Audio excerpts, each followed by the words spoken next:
I'm Joseph, I'm Luke. and our project is on animal rights. So, the history of animal rights starts off with the prevention of cruelty to animals.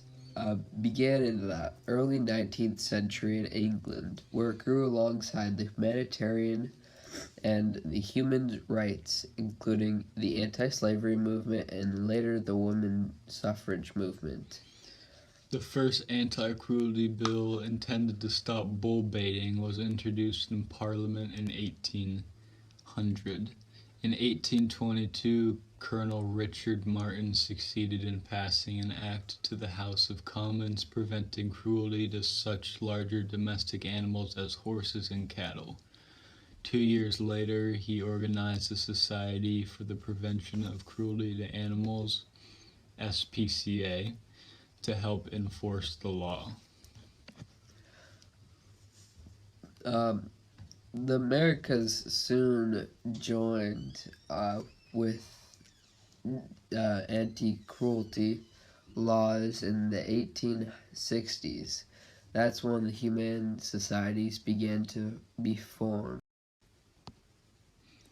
The information on the slides are all derived from credible sources that have been behind the animal rights movement for years. All quotes, facts, and numbers are from scientists, researchers, programs, or organizations as cited below.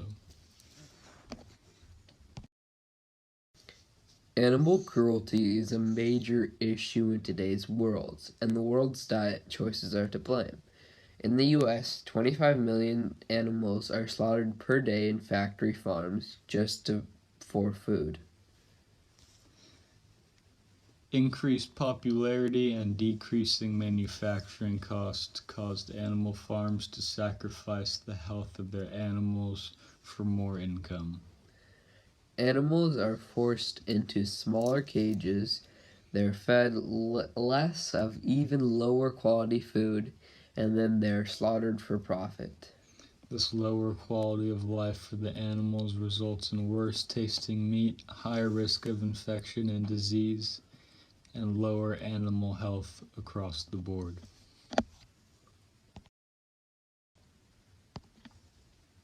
As published by JAMA in 2017, a study shows that consuming 3% less animal protein and replacing it with plant protein was associated with up to a 19% lower risk of death from any cause. A plant-based diet can help when eating meat due to the plant's natural nutrients that neutralizes toxins and their antioxidants that cannot be supplemented or put in a pill.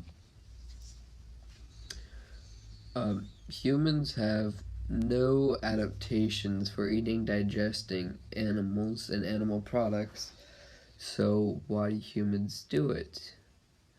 Heart disease is actually one of the leading causes of death for men, women, and people of most racial and ethnic groups in the United States, because heart disease is caused by eating animal products. Antibiotic-resistant bacteria is also a big threat to us in the future, because animals are fed antibiotics and they slowly gain antibiotic-resistant bacteria in them, and when we eat the meat, then the bacteria is transferred to us, along with zoonotic diseases that are from animals that jump to humans, and that's 3 out of 4 of every disease jumps from an animal to a human.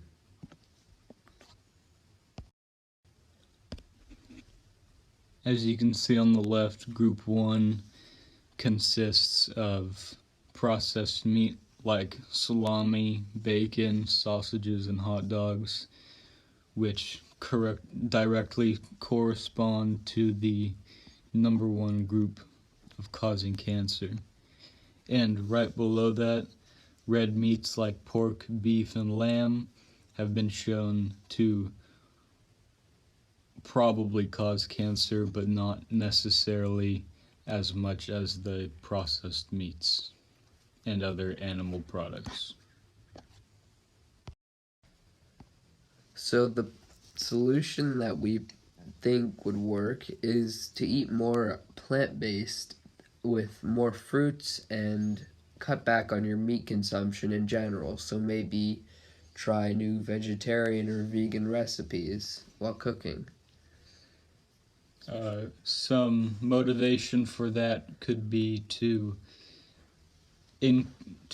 increase your health and to add to your skill set of cooking, as you could cook for family members or choose a recipe for yourself that you know you would like, that you could then have as a healthier option when you want to eat that food.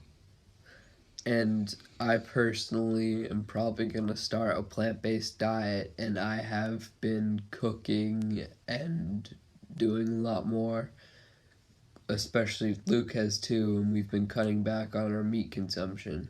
Yeah, being more aware of plants and how powerful they are to the human body. Here is our work cited. Number 1 is an article from PETA UK on reasons not to eat meat. Number 2 is another article on why you should reconsider eating meat by Evolving Wellness. Number 3 is an article giving you 8 reasons why meat is bad for you by Rachel Krantz. Number 4 is about heart disease facts right from the CDC. Number 5 is an article of why you should eat more plants and fewer animals by Monique Tello. Number 6 is about processed meats and how they are directly correlated to the production of cancer. Number 7 is an article about the history of the animal rights movement.